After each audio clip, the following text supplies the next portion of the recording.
अगर आप सच में भगवान जगन्नाथ के भक्त हैं तो इस वीडियो को पूरा देखिए, क्योंकि भगवान की चीजों को आधा नहीं छोड़ा जाता। इसे पूरा देखिए और पुण्य कमाइए। और अगर आप भक्ति के इस कार्य में हाथ बटाना चाहते हैं तो इसे शेयर कीजिए और चैनल को सब्सक्राइब कीजिए। यह कथा एक सत्य घटना पर आधारित मानी जाती है। एक छोटे से गांव के अंतिम छोर पर, जहां पगडंडियां खेतों में खो जाती थीं और शाम होते ही सन्नाटा उतर आता था, वहां एक टूटी फूटी सी झोपड़ी थी। उसी झोपड़ी में रहता था माधव, एक अंधा भक्त। गांव वाले उसे उसके नाम से कम, उसकी कमी से ज्यादा पहचानते थे। अंधा माधव, यही उसका परिचय बन गया था। पर माधव की दुनिया अलग थी। उसे कुछ दिखाई नहीं देता था, पर उसके भीतर एक ऐसा प्रकाश था जिसे कोई बुझा नहीं सकता था। उसके होंठों पर हर समय बस एक ही नाम रहता, जय जगन्नाथ, जय जगन्नाथ। कहते हैं प्रभु जगन्नाथ अपने भक्तों की पुकार अवश्य सुनते हैं। वे दूर नहीं रहते, बस उचित समय की प्रतीक्षा करते हैं। उनकी कृपा बड़ी सरल है, सच्चे मन से पुकारो, वे स्वयं मार्ग बना देते हैं। माधव भी उसी विश्वास में जी रहा था। वह अक्सर अपनी झोपड़ी के बाहर बैठकर कहता, प्रभु मुझे संसार नहीं देखना, बस एक बार अपने दर्शन दे दो। गांव के लोग उसकी बातों पर हंसते थे। अरे तू पुरी जाएगा, तुझे तो रास्ता भी नहीं दिखता। कोई उसकी लाठी छीन लेता, कोई उसका मजाक उड़ाता, पर माधव कभी क्रोधित नहीं हुआ। वह बस मुस्कुरा देता और धीरे से कहता, जिसे मैं बुला रहा हूं उसे रास्ता दिखाना आता है। प्रभु जगन्नाथ ऐसे ही भक्तों से प्रसन्न होते हैं जो उपहास में भी विश्वास नहीं छोड़ते, जो अंधकार में भी नाम का दीप जलाए रखते हैं। एक दिन दोपहर का समय था। हवा गर्म थी और गांव लगभग सुनसान। माधव अपनी झोपड़ी के बाहर बैठा प्रभु का नाम जप रहा था, जय जगन्नाथ। तभी उसे एक बच्चे की हंसी सुनाई दी, बहुत मधुर, बहुत कोमल। बाबा, एक आवाज आई। माधव ने सिर उठाया। कौन है बेटा? मैं रास्ता भटक गया हूं, बच्चे ने कहा। माधव का हृदय पिघल गया। आओ बेटा, यहां बैठो। बच्चा उसके पास आकर बैठ गया। उसकी उपस्थिति में एक अजीब सी शांति थी, जैसे आसपास का वातावरण हल्का हो गया हो।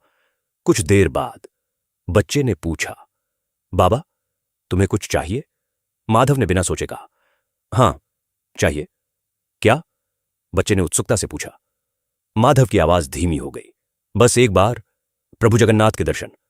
प्रभु जगन्नाथ के दर्शन, यही उसकी सबसे बड़ी इच्छा थी। न धन न सुख, बस एक झलक। बच्चा कुछ क्षण चुप रहा, फिर बोला, अगर तुम्हें दो में से एक चीज चुननी हो, या तो आंखें या पूरी जाकर प्रभु के दर्शन, तो तुम क्या चुनोगे? माधव एक पल के लिए शांत हो गया। यह प्रश्न साधारण नहीं था, जैसे कोई उसके भीतर झांक रहा हो। फिर उसने धीरे से कहा, मैं दर्शन चुनूंगा। आंखें नहीं चाहिए? बच्चे ने पूछा। माधव हल्का सा मुस्कुराया। आंखें लेकर क्या करूंगा? अगर प्रभु को ही ना देख पाया तो? मुझे संसार नहीं देखना, मुझे तो बस अपने प्रभु चाहिए। यह सुनकर बच्चे की आवाज बदल गई। उसमें एक गहराई आ गई। प्रभु जगन्नाथ ऐसे ही प्रेम को स्वीकार करते हैं, जो उन्हें सबसे ऊपर रखता है। उसे वे कभी निराश नहीं करते। बच्चे ने धीरे से उसका हाथ पकड़ लिया। तो चलो बाबा, मैं तुम्हें पुरी ले चलता हूं। माधव हंस पड़ा। बेटा मजाक मत करो, मैं अंधा हूं। पर बच्चे ने उसका हाथ कसकर थाम लिया। बस मेरा हाथ पकड़ लो, बाकी मैं संभाल लूंगा। उस स्पर्श में कुछ अलग था, जैसे उसमें भरोसा था, जैसे उसमें शक्ति थी।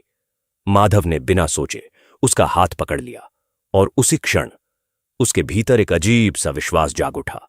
वे दोनों चलने लगे। गांव की पगडंडियां पीछे छूटती गईं। माधव को कुछ दिखाई नहीं दे रहा था, पर वह ठोकर नहीं खा रहा था। जब भी उसका कदम लड़खड़ाता, बच्चा उसे संभाल लेता। जब भी वह थकता, बच्चा कहता, बस थोड़ा और। प्रभु का हाथ जब साथ हो तो कठिन से कठिन रास्ता भी सरल हो जाता है। भक्त को फिर मंजिल की चिंता नहीं रहती। लोग उन्हें देखते, हैरान होते, अंधा कहां जा रहा है, ये बच्चा कौन है? पर माधव को अब किसी की आवाज सुनाई नहीं देती थी। वह बस उस हाथ को महसूस कर रहा था जो उसे आगे बढ़ा रहा था। समय जैसे रुक गया था, या शायद बहुत तेजी से बीत रहा था। माधव को कुछ पता नहीं था। फिर एक क्षण आया, बच्चा रुक गया।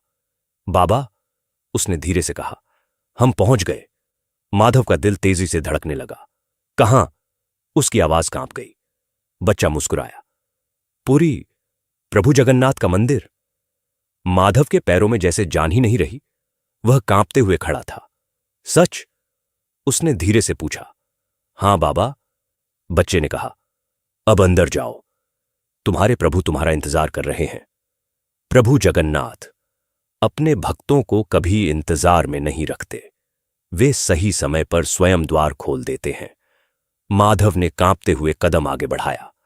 मंदिर की दहलीज उसके सामने थी, और जैसे ही उसने भीतर प्रवेश करने के लिए पहला कदम उठाया, कुछ असाधारण होने लगा। माधव ने कांपते हुए कदम आगे बढ़ाया, और जैसे ही उसने मंदिर की पवित्र दहलीज पार की, उसके भीतर एक अजीब सी कंपन दौड़ गई, मानो वर्षों की पुकार एक ही क्षण में सुन ली गई हो। शंख और घंटियों की ध्वनि, जय जगन्नाथ का गूंजता स्वर और वातावरण में फैली दिव्यता उसके मन को भीतर तक भिगो रही थी। वह आगे बढ़ा, हाथ फैलाए, और तभी उसकी आंखों में एक हल्की जलन हुई। पहले धुंध, फिर हल्की रोशनी, और अगले ही क्षण उसकी दृष्टि लौट आई। वर्षों का अंधकार हट चुका था। उसने पहली बार अपने प्रभु को देखा, जगन्नाथ जी के विग्रह को, और उसी क्षण वह भाव विभोर होकर भूमि पर गिर पड़ा, आंसुओं में भीगा, कृतज्ञता से कांपता हुआ। उसके होंठों से केवल एक ही शब्द निकल रहा था, प्रभु। प्रभु जगन्नाथ की महिमा ही ऐसी है, वे अपने भक्तों को कभी अधूरा नहीं छोड़ते। जो केवल उन्हें चाहता है, उसे वे संसार का सबसे बड़ा प्रकाश भी दे देते हैं। कुछ क्षणों बाद उसे उस बालक की याद आई जिसने उसका हाथ पकड़कर यहां तक पहुंचाया था। वह घबराकर चारों ओर देखने लगा, मंदिर के बाहर भागा, लोगों से पूछा, पर वह बालक कहीं नहीं था।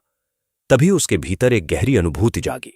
वह कोई साधारण बालक नहीं था, स्वयं प्रभु थे, जिन्होंने उसकी परीक्षा ली और फिर उसे अपने धाम तक पहुंचाया। वह पुनः मंदिर की ओर मुड़ा, हाथ जोड़कर खड़ा हो गया, और उसकी आंखों से आंसू बहते रहे। अब वे अंधकार के नहीं, अनुग्रह के आंसू थे। कुछ दिनों बाद जब वह अपने गांव लौटा, तो लोग उसे देखकर चकित रह गए। जिसे वे अंधा माधव कहते थे, वह अब सब कुछ देख रहा था। पहले तो लोगों ने विश्वास नहीं किया, पर जब उसने शांत भाव से पूरी कथा सुनाई, कैसे एक बालक आया, कैसे उसने उसे परखा, और कैसे वही उसे पुरी तक ले गया, तो धीरे धीरे गांव में सन्नाटा छा गया। लोगों के भीतर एक श्रद्धा जागने लगी। जो पहले उपहास करते थे, वही अब उसके चरण छूने लगे। माधव ने केवल इतना कहा, भक्ति शब्दों से नहीं, विश्वास से होती है। तुम एक बार सच्चे मन से पुकारो, प्रभु स्वयं हाथ पकड़ लेंगे। उस दिन के बाद गांव बदल गया। हर संध्या जय जगन्नाथ का नाम गूंजने लगा, और लोगों के हृदय में एक नई आस्था जाग उठी। माधव फिर उसी झोपड़ी में रहने लगा, पर अब वह अकेला नहीं था, क्योंकि वह जान चुका था कि जिसका हाथ एक बार प्रभु जगन्नाथ थाम लेते हैं, वह जीवन भर कभी अकेला नहीं रहता। और यही इस कथा का सार है कि जो भक्त संसार नहीं, केवल प्रभु को चुनता है, उसे प्रभु स्वयं संसार का प्रकाश बनाकर लौटा देते हैं। भगवान जगन्नाथ भगवान का साक्षात रूप है। वे उस परमात्मा के स्वरूप हैं जो सबको अपना मानते हैं और राजा रंग, अमीर गरीब में कोई भेद नहीं करते। भगवान जगन्नाथ का श्यामवर्ण शरीर, उनके विशाल नेत्र और उनका सरल स्थिर रूप हमें यह सिखाता है कि ईश्वर को पाने के लिए दिखावा नहीं, बल्कि शुद्ध भक्ति की आवश्यकता होती है।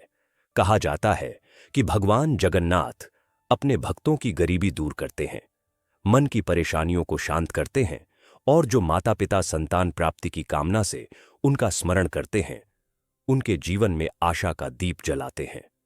वे सब कुछ जानने वाले हैं, हमारे दुख, हमारी चिंताएं और हमारे मन का विश्वास भी।